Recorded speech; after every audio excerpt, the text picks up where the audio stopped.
It's the month of June, and every single year this time around, I get frantic DMs from Muslim parents because they are terrified of what the pride flag can mean to their child, what they should do around Pride Month, how should they even support their children with pride ideologies. And I find that throughout the year, this is the time when Muslim parents are highly afraid and concerned for their child's Islamic identity, especially in the early years.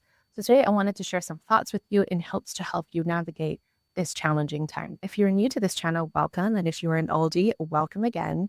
In case you're wondering, who in the world are you and why are you even talking about this? My name is Eman. I'm a parent educator with a background of child development and early education. And I made it my mission to support parents with identity-centric parenting in the early years because that's when it matters the most.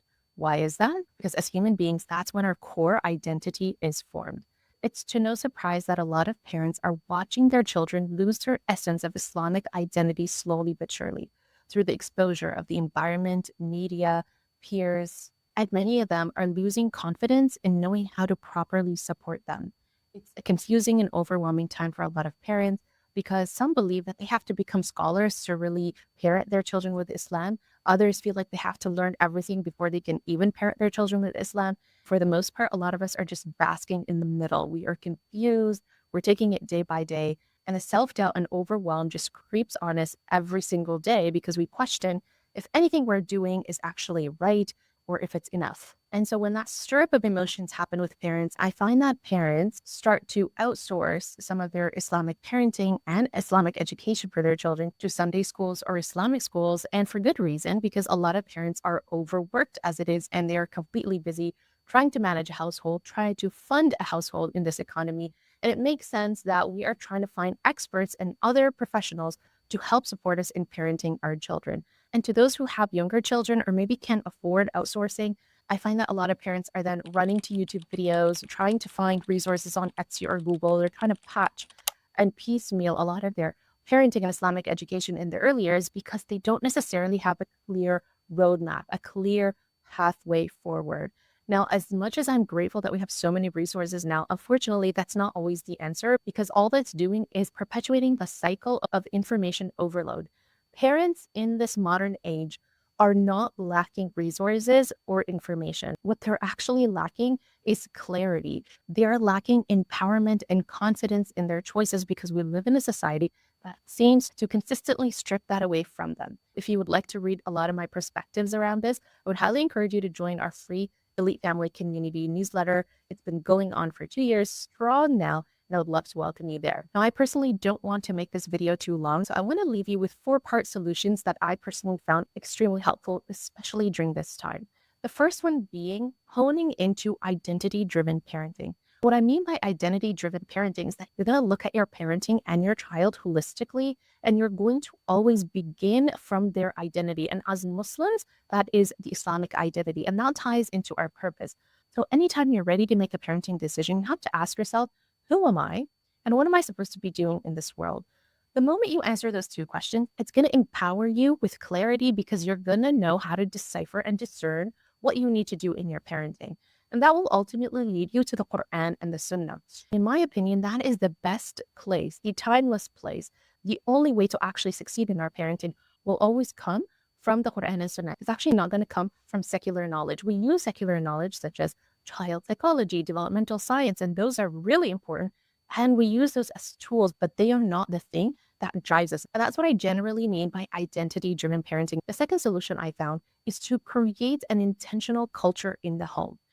When it comes to our family life, and especially our children, the environment is their third teacher. It doesn't matter what you're teaching them as a parent. If the environment is not supporting what you're trying to instill in your children, it's almost as if you are pouring into a bucket with a hole. You're filling it, filling it, filling it, but it's going to keep seeping out. Why is that? Because the environment, if it's not conducive and if it's not aligned to what you're trying to teach and how you're trying to parent your child, it's not going to be effective. So what does that look like? It looks like looking into your values. How do you implement your values? As we know, as human beings, we operate from a place of our values, whether it's on an unconscious or conscious level.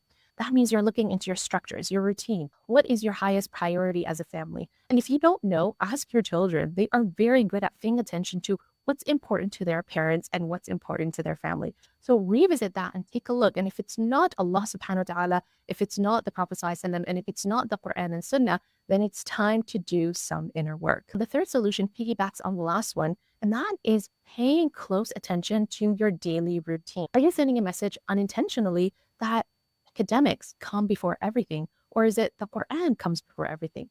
And you might believe that in your heart, but ask yourself, how am I manifesting this into my family life and into my home culture? Pay attention to every single routine you have in your home. This is how we strengthen our children's identity. This is how we build strong identities that aren't confused. It's by paying attention to what am I doing in the home? What are the beliefs that I'm acting upon? All of these things are critically important. And finally, and the most important one, is that all of that won't make any difference if you are not prioritizing teaching your child about their creator, about their Lord. And yes, Quran memorization is one part of it, but it's not the complete picture.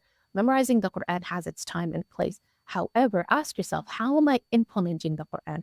How am I acting on the Quran? How are we as a family trying to understand the Quran? So I really want you to shift your perspective there and not just focus on how much Quran should my child memorize, but really ask yourself, how much Quran are we acting upon as a family? How much Quran does my child understand? How much does my child know about Allah subhanahu wa ta'ala? Now, for the sake of time, I'm going to leave you with these solutions. However, if you want to learn more about my own personal journey, my own wake up call to my parenting, because I wasn't always an identity driven parent, just like most of us, I was a parent who was hip hopping from one parenting style to another. Be mindful, be conscious, be respectful, until one day I'll never forget. My husband and I were in Niagara Falls and we were waiting for a ride. Now, the ride was full. We were stuck in the middle. We couldn't exit and we couldn't get fast enough on the ride.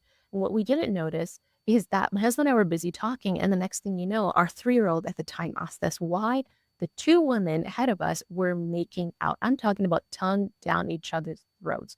That moment shook us. And that incident was the biggest wake up call to my parenting. And the unfortunate thing is that in that moment, we felt completely helpless. All we could do is kind of shelter the view of our kids, but there's nothing more that we could have done in that moment. And that's when I began paying attention to my parenting from an identity perspective, because the choices we make for our children until they reach puberty is on us. I'd really encourage you to go ahead and join my annual webinar. I share this webinar every single year during this time, and it's called Parenting Without Pride. I go deeper into mistakes that we're unintentionally making in our parenting today and how to quickly fix that. I walk you through what it means to be an identity-driven parent.